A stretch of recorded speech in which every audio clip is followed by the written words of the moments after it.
আশ্চর্য, আমি একা কেন খেপে উঠবো? তোমাদের বন্ধুর আজকের এই পার্টির আনন্দের পেছনের কারণ তো এটাই। তাহলে কে খেপেছে, আমি না ও? পার্টির পেছনে কারণ খুঁজছেন স্যার আপনি?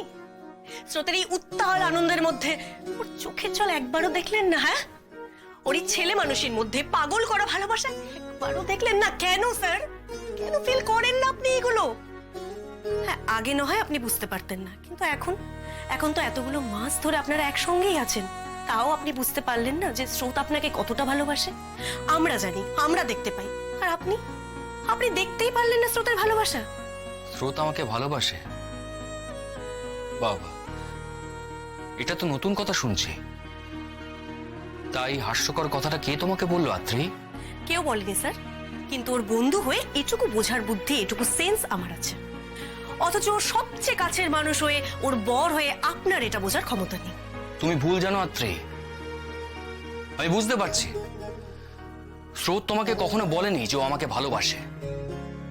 পুরোটাই তোমার অ্যাজাম্পশন, কিন্তু তোমার অ্যাজাম্পশন ভুল আত্রি। আমি স্রোতকে এমনিই বলেছিলাম, নর্মালি বলেছিলাম যে আমাদের তো কখনো মিল হবে না, লেটস গেট ডিভোর্সড। তোমার প্রেমে পাগল হওয়া বন্ধু কি বললো জানো? আমার কথা অব্দি শেষ করতে দিল না, তার আগেই বললো হ্যাঁ চলো আমরা ডিভোর্স করে নিই। আমার থেকে সব সময় এক কাটে এগিয়ে থাকতো।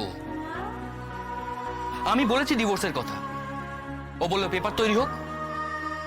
আমি পেপার তৈরি করতেই ওরা তছ হইল না, ঘস ঘস করে সই করে দিল। আজকের এই পার্টিটা সবটাই তো একা হাতে অ্যারেঞ্জ করেছে ও। এরপর কি প্রমাণ চাও তুমি আত্রি? কি প্রমাণ চাও এটা বুঝতে যে স্রোতের আমার প্রতি কোনো ফিলিংসই নেই? কি হলো আত্রি, এবার বলো, চুপ করে আছো কেন? এর মধ্যে কোথায় দেখলে স্রোতের সেই ভালোবাসা যেটা তোমরা দেখতে পাচ্ছ? এক মিনিট স্যার, আপনি নিজেই তো ওকে ডিভোর্সের কথা বলেছিলেন। কেন বলেছিলেন? আপনি ওকে পরীক্ষা করতে গেছিলেন, আর সেটাই বুমারেং হয়ে গেছে না? পরীক্ষা করার কি আছে? আমি তো ক্যাজুয়ালি বলেছিলাম, কিছু মিন করে বলিনি। আর সেটা নিয়ে একটা... শুনুন, এবার আপনি শুনুন স্যার, আপনার আর কিচ্ছু বলাবলির কোনো দরকার নেই। এরকম প্রেমের কপাল আমি কেন, আমার 14 পুরুষও দেখেনি।